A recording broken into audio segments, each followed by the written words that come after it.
الحمد لله نحمده ونستعينه ونستغفره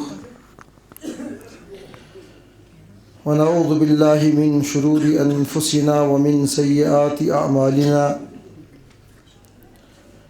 ونعوذ بالله من شرور أنفسنا ومن سيئات أعمالنا ونعوذ بالله من شرور أنفسنا ومن سيئات أعمالنا من يهده الله فلا مضل له ومن يضلله فلا هادي له ونشهد أن لا إله إلا الله وحده لا شريك له لا مثل له ولا مثال له لا ضد له ولا ند له ولا شبه له ولا شريك ونشهد أن سيدنا ونبينا وشفيعنا وحبيبنا ورسولنا ومولانا محمدا المبعوث إلى الأسود والأحمر المنعوت بشرح الصدر ورفع الذكر صلى الله تعالى عليه وآله وسلم وأصحابه الذين هم خلاصة العرب العرباء وخير الخلائق بعد الأنبياء وهم كالنجوم في السماء للاهتداء والاقتداء وعلى المحدثين والمفسرين والمتكلمين وعلى أوليائه الكاملين الأجمعين أما بعد فأعوذ بالله من الشيطان الرجيم بسم الله الرحمن الرحيم شرع لكم من الدين ما وصى به نوحا والذي أوحينا إليك وما وصينا به إبراهيم وموسى وعيسى أن أقيموا الدين ولا تتفرقوا فيه وقال الله تعالى يا أيها الذين آمنوا اتقوا الله حق تقاته ولا تموتن إلا وأنتم مسلمون واعتصموا بحبل الله جميعا ولا تفرقوا وقال الله تعالى ولا تكونوا من المشركين من الذين فرقوا دينهم وكانوا شيعا وقال رسول الله صلى الله عليه وسلم من فارق الجماعة شبرا فقد خلع ربقة الإسلام عن عنقه أو كما قال النبي صلى الله عليه وسلم صدق الله العظيم وصدق رسوله النبي الأمي الكريم ونحن على ذلك من الشاهدين والشاكرين والحمد لله رب العالمين يا رب صل وسلم دائما أبدا على حبيبك خير الخلق كلهم هو الحبيب الذي ترجى شفاعته لكل هول من الأهوال مقتحم جزى الله عنا سيدنا محمدا صلى الله عليه وسلم ما هو أهله اللهم صل على سيدنا محمد وعلى آل سيدنا محمد وأصحاب سيدنا محمد وبارك وسلم عليهم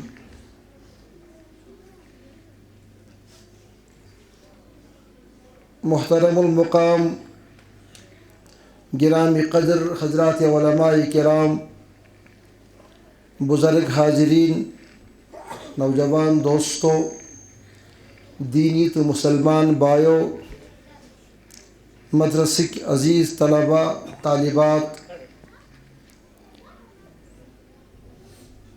بہٕ چھُس کٲشُر اور کٲشِرِ پٲٹھۍ چھُ کَتھ کَرنَس عادت تہِ، لیکن مفتی صٲبن فرمو وٕنۍ حُکُم تُہۍ کٔرۍزیو اُردو پٲٹھۍ کَتھ.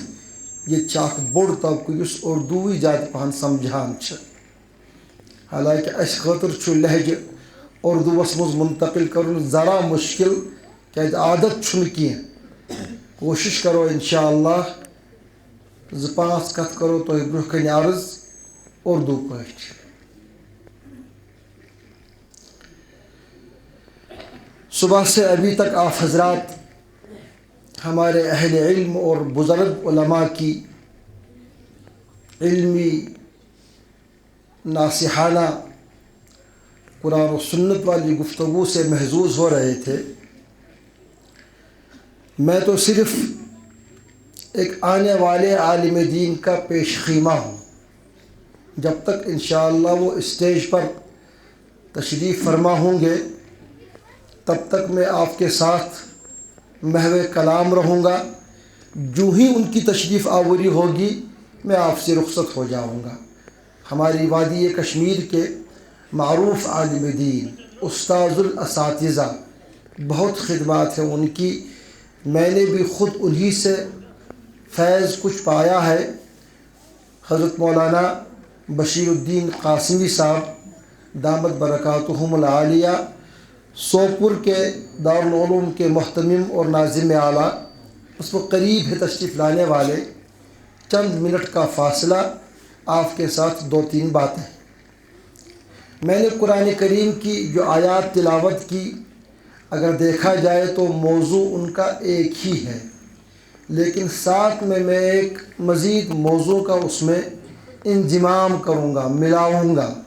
چونکہ ربیع الاول کا مہینہ ہے اور مسلمان کے لیے یہ بات بڑی عجیب سی محسوس ہوتی ہے کہ ربیع الاول کا مہینہ اور کائنات کے سردار امام الانبیاء حضرت محمد الرسول اللہ صلی اللہ علیہ وسلم کا بذات ہی تذکرہ نہ ہو. بذات ہی کا مطلب یہ ہے ہم جو بھی گفتگو کریں گے کسی بھی عنوان یا موضوع پر وہ تو کہیں نہ کہیں ڈائریکٹلی وابستہ ہو جاتا ہے جناب رسول اللہ، لیکن آپ کی ذات مبارک کا تذکرہ ہمارے لیے بہت بڑی خیر کی علامت ہے. اس لیے ربیع الاول کی نسبت سے 1-2 باتیں میں عرض کرنا چاہوں گا. اس وقت پوری دنیا میں اس وقت کیا جب بھی ربیع الاول کا مہینہ آتا ہے بہت جشن ہوتا ہے. لوگ جلوس نکالتے ہیں، قمقمے سجاتے ہیں، روشنیاں ہوتی ہیں، باغ و بہار ہوتی ہے پوری روشنیوں کی. مساجد چمکتی ہیں، درگاہوں میں روشنیاں ہوتی ہیں، لوگ اپنے گھروں کے باہر موم بتیاں جلاتے ہیں. یہ سب اظہار ہوتا ہے اس عقیدت کا، اس محبت کا، اس تعلق کا کہ دنیا اندھیری تھی، اس دنیا میں ایمان کا، حق کا، انسانیت کا، صحیح طور انسان کی ہدایت و رہبری کا نور اگر پھیلا ہے تو وہ صرف اور صرف ذات رسول اللہ سے پھیلا ہے صلی اللہ علیہ وسلم. یہ حق ہے ایک مسلمان کا کہ وہ خوشی منائے اور اس خوشی کا اظہار کرے. لیکن یہ کیا خوشی ہوگی کہ ہمارے اس متبرک مہینے میں اس باعظمت ذات کے ساتھ عقیدت کا تعلق صرف اتنا ہو کہ ہماری دیواریں روشن ہوں، ہماری مسجدوں میں روشنیوں کے بلب جلیں. جس انسان کے مردہ دل کو صیقل کرنے کے لیے، علم کے نور سے منور کرنے کے لیے، جس دکھی انسانیت کو دکھ سے نکال کر خوشی اور روشنی میں لانے کے لیے ذات رسول اللہ صلی اللہ علیہ وسلم کی تشریف آوری ہوئی تھی، اس انسان کے اس دل پر مردنی چھائی ہوئی ہو، اس میں اندھیرا ہو. اس لیے میں اپنے دوستوں سے کبھی کبھی کہتا ہوں یہ مہینہ جہاں مسلمانوں کے لیے نہیں پوری انسانیت کے لیے خوشی منانے کا مہینہ ہے، ساتھ میں ایک غم بھی ساتھ لا رہا ہے کہ دنیا تو روشن ہو رہی ہے لیکن جو انسان، جو نسل، جو امت، جو انسانیت اس ذات کے ساتھ اپنے رشتے کا اعلان کرتی ہے اسی انسان کا دل اس ذات رسول اللہ صلی اللہ علیہ وسلم کے نورانی علوم سے محروم ہے، اس میں اندھیرا ہے، اس میں مردنی ہے۔ دوستو، جہاں ہم پوری دنیا کو روشن کرنے کی فکر کریں، وہاں زیادہ ضرورت ہے کہ ہم اپنے مردہ دلوں کو بھی روشن کرنے کی فکر کریں، اس لیے کہ حضور اکرم صلی اللہ علیہ وسلم کا جو لقب قرآن نے قد جاءکم من اللہ نور بیان کیا ہے، تو یہ نور انسان کے دل کو روشن کرنے کے لیے اللہ نے بھیجا ہے۔ اس لیے میرے بھائیوں، اس دل کی فکر کیجئے، اس دل کو بدل ڈالیے، اس دل میں انسانیت کا وہ درد پیدا کیجئے جو درد لے کر رسول اللہ صلی اللہ علیہ وسلم اس دنیا سے تشریف لے گئے۔ ہمارے علماء نے لکھا ہے، اللہ نے بات ذہن میں ڈال دی، جب ایک انسان اپنے آپ کو داعی کہلانا شروع کر دے، وہ یہ سمجھے کہ مجھے دوسرے کو اچھی بات کہنی ہے، دوسرے تک دین پہنچانا ہے، تو اسے اپنے اندر کچھ صفات پیدا کرنی ہوں گی۔ جب تک وہ ان صفات کا حامل نہیں ہوگا تب تک وہ داعی نہیں بن سکتا۔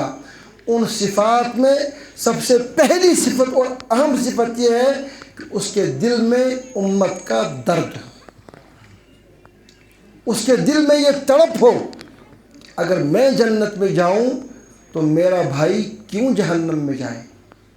اسے صبح و شام یہ تڑپائے، یہ دکھ اس کے دل میں رہے کہ میرا کوئی بھائی اللہ سے ناراضگی والی زندگی نہ گزارے۔ لعلک باخع نفسک، قرآن کہہ رہا ہے۔ حضور اکرم صلی اللہ علیہ وسلم کو کہا گیا، کیا آپ اتنے پریشان ہیں اس انسانیت کے لیے، آپ اپنے آپ کو ہی ہلاک کر ڈالیں گے؟ یہ درد تھا امت کے لیے، یہ شفقت اور محبت اور تڑپ تھی کہ میری امت راہ راست پر رہے۔ دوستو، اس وقت ہماری امت کے پاس، امت مسلمہ کے پاس دنیا کی ہر نعمت میسر، الحمدللہ اللہ نے ہر دنیا کی نعمت سے ان کو نوازا، لیکن اس نعمت میں اگر کوئی نعمت عظمیٰ ان سے چھوٹ رہی ہے تو وہ اس ذات رسول اللہ صلی اللہ علیہ وسلم سے تعلق اور محبت ہے۔ حالانکہ یہی ایک وسیلہ تھا ہمارے لیے کہ یہ امت جو بکھری پڑی ہے، ایک دوسرے کے لیے حسد، ضد، کینہ، غیبت، عداوت اور نفرت جو بھری پڑی ہے، یہ ذات تھی جس کے ساتھ جڑ کر ہم ان اخلاق رذیلہ کو الوداع کہہ سکتے اور ہم اچھے خصائل والے انسان بنتے۔ میں نے قرآن کریم کی جو آیات تلاوت کی ہے، ان تلاوت کا خلاصہ 2-3 باتوں میں کہنا چاہوں گا آپ سے۔ چوتھے پارے کی میں نے آیت تلاوت کی، یا ایھا الذین آمنوا اتقوا اللہ حق تقاتہ، اے ایمان والو تم اللہ سے ڈرو۔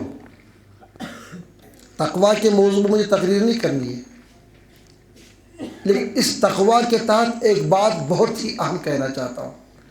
جب بھی ہم اپنی محفل میں، اپنی مجلسوں میں، اپنے واعظ کی ان اجتماعات میں تقوی اور نیکی اور بزرگی کی کوئی بات کرتے ہیں نا، تو فوراً ہمارا ذہن جاتا ہے کس طرف؟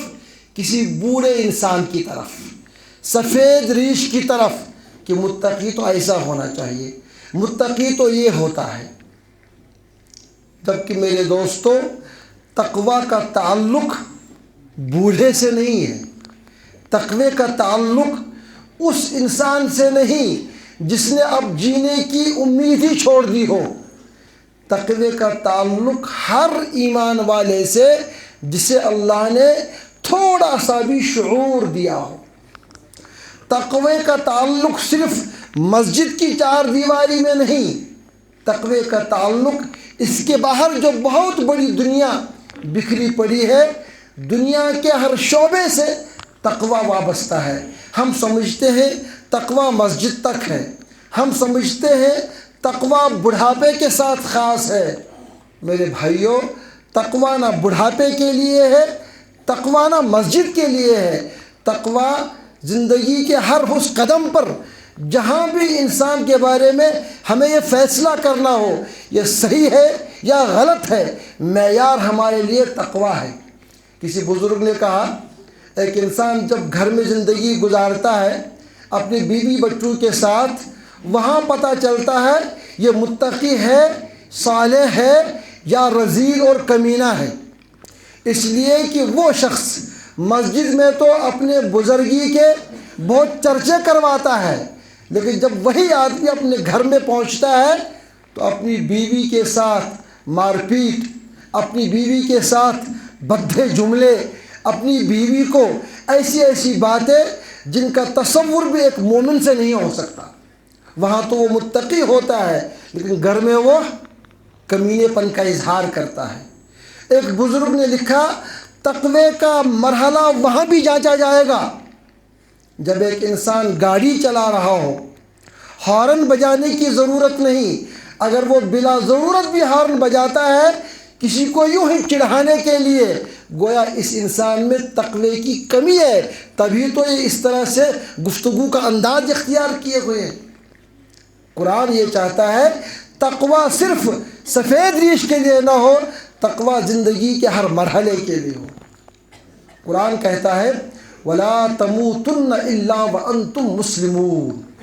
دوسرا نقطہ، تم جب دنیا سے رخصت ہو تو تمہارا یہ تصور لوگوں کے ذہنوں میں ہو ایک مسلمان جا رہا ہے، ایک صالح فطرت والا انسان جا رہا ہے، ایسا شخص ہم سے جدا ہو رہا ہے جس کی جدائیگی کا ہم کو غم ہو۔ ایک غم تو ہوتا ہے باپ مر جائے، بیٹا جدا ہو جائے، کوئی قریبی رشتہ دار ہم سے چھوٹ جائے، وہ تو ایک فطری اور نسبی غم ہوتا ہے۔ اصل غم وہ ہے ایک انسان کی صالحیت، اس کی جدائی کی ہمیں تڑپائے، ہم سے یہ نیک آدمی کیوں جدا ہوا۔ قرآن کہتا ہے وَلَا تَمُوتُنَّ إِلَّا وَأَنْتُمْ مُسْلِمُونَ۔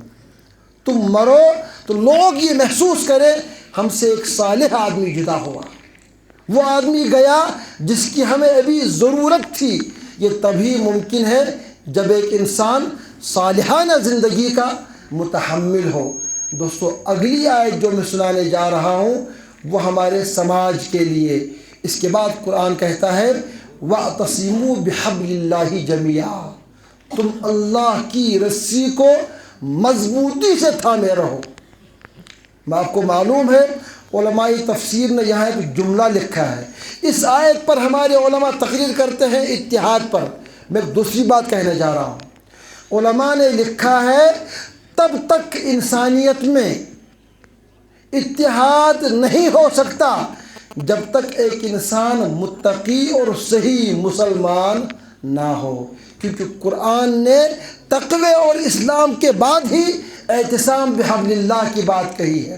آپ دیکھیے کس اسٹیج سے، کس مسجد سے لوگوں کو جوڑنے کی، اتحاد کی، اتفاق کی گفتگو نہیں ہوتی۔ کون نہیں کہتا کہ مسلمانوں کو آپس میں متحد ہونا چاہیے، سب کہتے ہیں یہ بات، لیکن دوستو وہی آدمی وہ ہوتا ہے اتحاد کی دعوت دینے والا جس کی الگ مسجد ہوتی ہے، جس کے الگ لوگ ہوتے ہیں، جس کے الگ تعلقات ہوتے ہیں، جس کی الگ سوچ ہوتی ہے۔ کیا ہمیں یہ نہیں معلوم جب صحابہ کا زمانہ تھا، صحابہ کا، اس صحابیوں کے دور میں بھی لوگوں کی الگ الگ رائے تھی، الگ الگ نظریے تھے، لیکن جہاں ایمان کا مسئلہ آتا سبھی صحابی اپنے نظریات کو چھوڑ کر ایمان کے نظریے پر متحد ہو جاتے تھے۔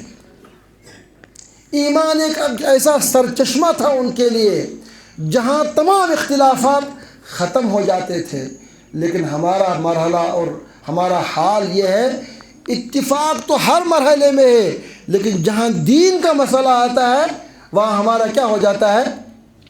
اختلاف۔ ہمارے مصعب ابن عمیر رضی اللہ عنہ مشہور صحابی گزرے ہیں. ان کے بھائی تھے عدی ابن عمیر. غزوہ بدر کا مرحلہ ہے. اللہ نے اس غزوہ بدر میں اسلام کو، مسلمانوں کو فتح اور نصرت سے نوازا. قرآن نے اسے یوم الفرقان سے تعبیر کیا. 70 کافر اس میں واصل جہنم ہوئے. 70 کافر گرفتار ہوئے. ان گرفتار اشخاص میں عدی ابن عمیر بھی ایک تھے. حضور اکرم صلی اللہ علیہ وسلم نے صحابہ کرام کو مامور فرمایا ان کو ذرا باندھ دو، کہیں یہ کوئی ایسی حرکت نہ کر بیٹھے کہ ہم آرام میں رہیں اس خوشی میں کہ اللہ نے فتح دی، ان کی شرارت سے ہماری فتح شکست میں بدل جائے، اس لیے ان کو باندھ دو. 7 صحابہ کرام کو مامور فرمایا. کتنے؟ 7 صحابہ، 5 اور 2 7. کتنے کافروں کو باندھنے کے لیے؟ 70 کافروں کو باندھنے کے لیے 7 صحابہ کو مامور فرمایا ان کو باندھ دو. عدی ابن عمیر کو باندھنے کے لیے صحابی جو قریب پہنچا اس کو رسی باندھی. مصعب ابن عمیر سامنے کھڑے تھے. سامنے عدی ابن عمیر اس کو نہیں دیکھ رہے ہیں جو باندھنے والا ہے. جب باندھا جا رہا ہے تو وہ اپنے بھائی کے چہرے کی طرف دیکھ رہے ہیں، مصعب ابن عمیر کی طرف. ان کا ریئیکشن کیا ہوگا؟ یہ کیا کریں گے ہمارے ساتھ اس وقت؟ یہ سوچ رہا تھا کہ ہم دونوں کا باپ ایک، ہماری ماں ایک، ہماری رگوں میں دوڑنے والا خون ایک. اس لیے جب مجھے میرے پاؤں میں بیڑیاں ڈالی جائیں گی، رسیوں سے باندھا جائے گا، اس کے اندر رگ حمیت، بھائی ہونے کا وہ جذبہ تڑپ اٹھے گا اور یہ میری حمایت میں آ جائے گا. اس کا خیال ایسا تھا. مصعب ابن عمیر رضی اللہ عنہ دیکھ رہے ہیں، کوئی حرکت نہیں. بھائی نے مخاطب کیا، عدی نے کہا مصعب تم دیکھ نہیں رہے ہو یہ میرے پاؤں میں بیڑیاں ڈال رہے ہیں؟ کہا میں دیکھ رہا ہوں. کہا تم میرے بھائی نہیں ہو؟ تمہیں اس پر ندامت نہیں، شرمندگی نہیں کہ میرے ساتھ کیا ہو رہا ہے؟ مصعب نے کہا کون سا بھائی، کیسی شرمندگی؟ تمہارا اور میرا رشتہ تو اسی وقت ختم ہو گیا تھا جب میں نے لا الہ الا اللہ محمد الرسول اللہ پڑھ کر اس ذات پاک پر ایمان لایا تھا. میرا بھائی تو وہ ہے اس وقت جو تمہارے پاؤں میں بیڑیاں ڈال رہا ہے. تب تک تم میرے بھائی نہیں ہو سکتے جب تک تم اس اسلام کی سرحد میں داخل نہ ہو جاؤ. ایک مسلمان اپنے اس مسلمان کو جس کا اس کے ساتھ خون کا کوئی رشتہ نہیں بھائی سمجھ رہا ہے، اور وہ کافر جس کے ساتھ خون کا رشتہ ہے اسے اپنا دشمن مان رہا ہے. رسول اللہ صلی اللہ علیہ وسلم کی اس اخوت کے مقابلے میں ہماری اخوت کا حال یہ ہے کہ ہم موقع تلاشتے ہیں، ہمیں کب موقع ملے اپنے بھائی کی گردن اڑوانے کا، ہمیں کب موقع ملے دشمن سے اس کے پاؤں میں بیڑیاں ڈلوانے کا، ہمیں کب ایسا موقع ملے کہ ہم اس آگے بڑھتے ہوئے اپنے بھائی جس کا عہدہ مجھ سے آگے، جس کا مال مجھ سے زیادہ، جس کی عزت مجھ سے زیادہ، میں تلاش میں رہتا ہوں میں کب اپنے اس مسلمان بھائی کی عزت پر، اس کے مال پر، اس کے عہدے پر ڈاکہ ڈلواؤں تاکہ یہ مجھ سے آگے نہ بڑھ سکے.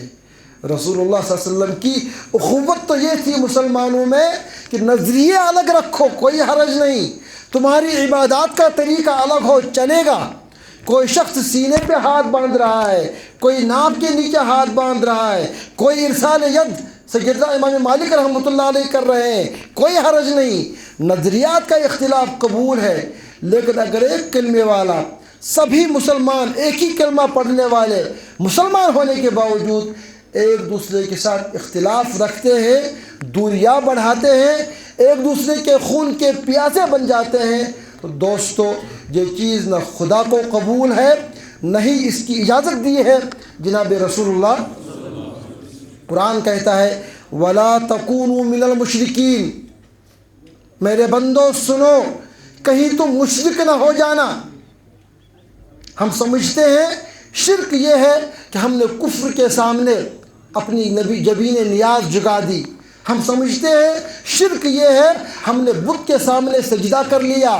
یہ تو شرک کی ایک چھوٹی سی مختصر تشریح ہے، شرک کا ایک ظاہری نمونہ ہے، لیکن قرآن کہتا ہے میرے بندو کہیں تم مشرک نہ ہو جانا۔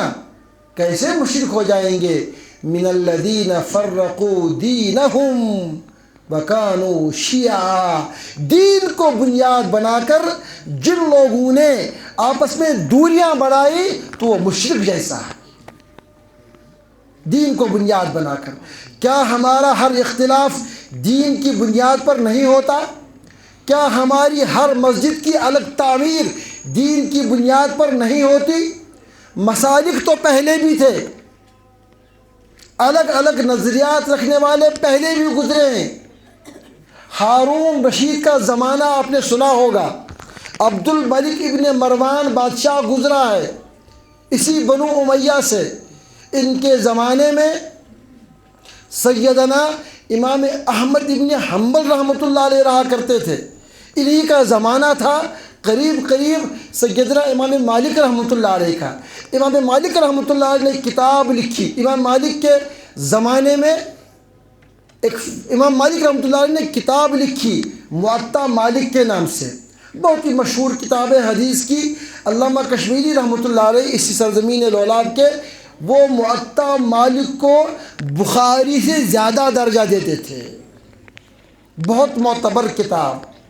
وقت کے بادشاہ نے اس وقت کے بڑے عالم اور امام سے یہ تمنا اور آرزو کی کہ میں پوری قوم کا مسلک یہ کتاب بنانا چاہتا ہوں تاکہ تمام اختلافات ختم ہوں، سب لوگ اسی کتاب کی روشنی میں اپنی زندگی گزاریں۔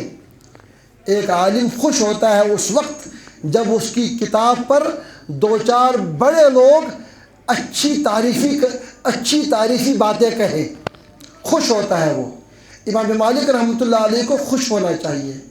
انہوں نے وقت کے بادشاہ سے کہا آپ کی خواہش تو اچھی ہے لیکن میرا اس سے اتفاق نہیں۔ بادشاہ نے کہا کیوں؟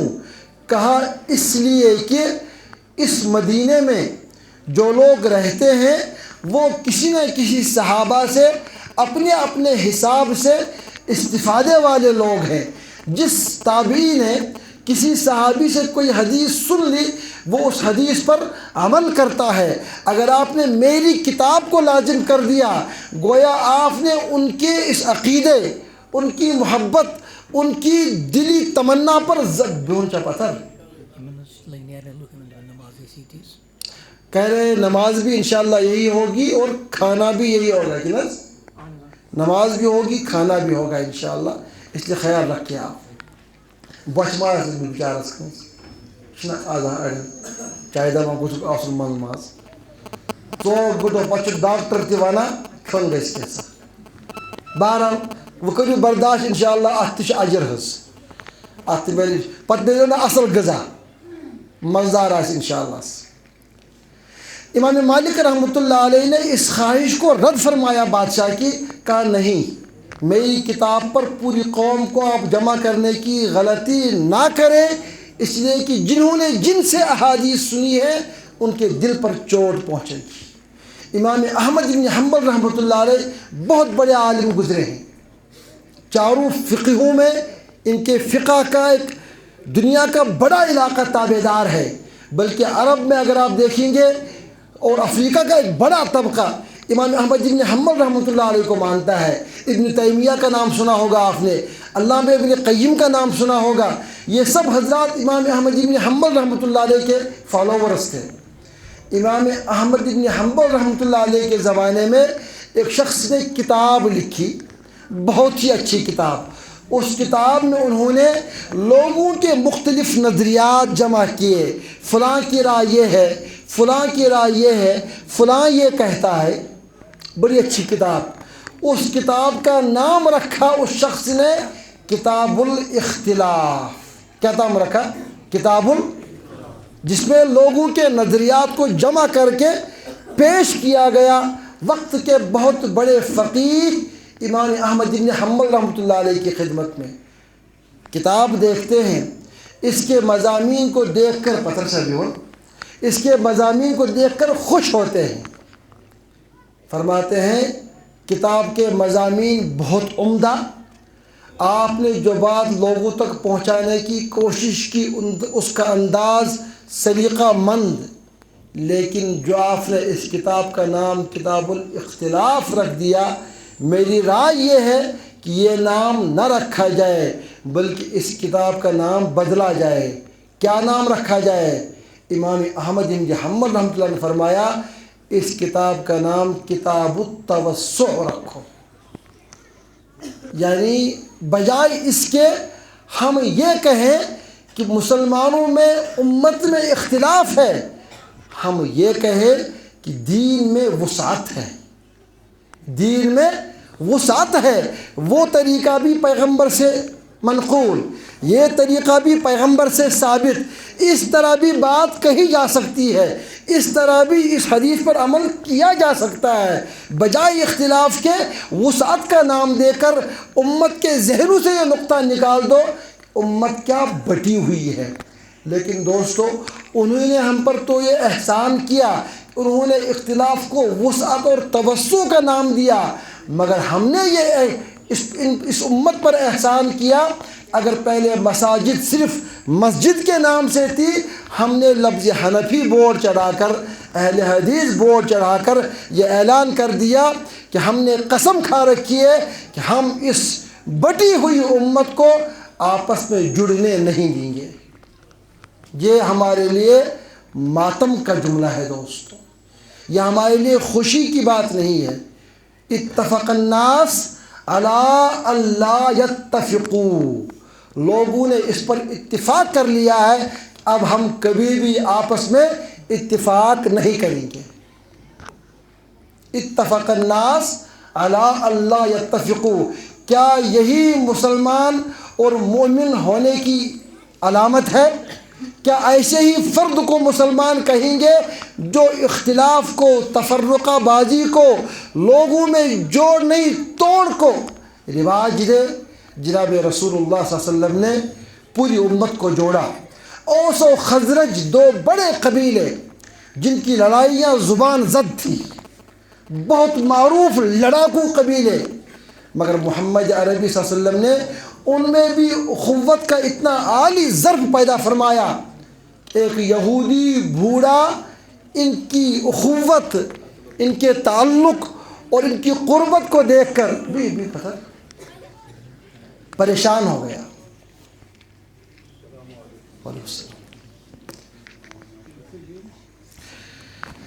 میں شروع میں عرض کر چکا ہوں کہ میں تو اصل میں تقریر نہیں کروں گا، بلکہ میں اپنے بزرگ استاد کی تقریر کا پیش خیمہ ہوں۔ یہ جملہ میں نے استعمال کیا تھا، پیش خیمہ۔ الحمدللہ وہ تشریف لا چکے ہیں، انہی کی گفتگو ہوگی انشاءاللہ۔ تو بہرحال میری آخری بات یہ گزارش صرف کہ ہم لوگ آپس میں جو یہ انتشار اور اختلاف والی باتیں ہیں ان کو آپس میں جگہ نہ دیں، اور کوشش یہ ہماری کہ زیادہ سے زیادہ جوڑ ہو، قربت ہو، محبت بڑھے۔ اس محبت کے لیے اگر ہم کبھی کبھی کچھ صدقہ بھی کر دیا کریں، انشاءاللہ وہ صدقہ بھی ہمارے لیے آخرت میں بہت بڑا سرمایہ ہوگا۔ الحمدللہ یہ مدرسہ آپ جانتے ہیں اس بات کو، جب سے یہ مدرسہ شروع ہوا الحمدللہ میرا آنا جانا مسلسل ہے، ان کے پروگراموں میں، جلسوں میں آپ بھی آتے ہی رہتے ہیں، تو آپ الحمدللہ تعاون کرتے ہی ہیں۔ جب سے میں 2-3 سال سے میں مسلسل دیکھ رہا ہوں، یہ ایک منزل بس ایسے ہی ہے، اس میں آگے کام نہیں بڑھ رہا ہے۔ تو میری یہ گزارش ہوگی آپ حضرات سے، ذرا فکر کریں اس کی، کیونکہ یہی وہ جگہیں ہیں جن جگہوں کی تعمیر سے اس پورے علاقے کو اللہ کے دربار سے حفاظت کی ضمانت مل جاتی ہے۔ اللہ ہم سب کو ایمان کے انہی جذبات کے ساتھ اپنے دربار میں قبول فرمائے۔ وآخر دعوانا الحمدللہ رب العالمین۔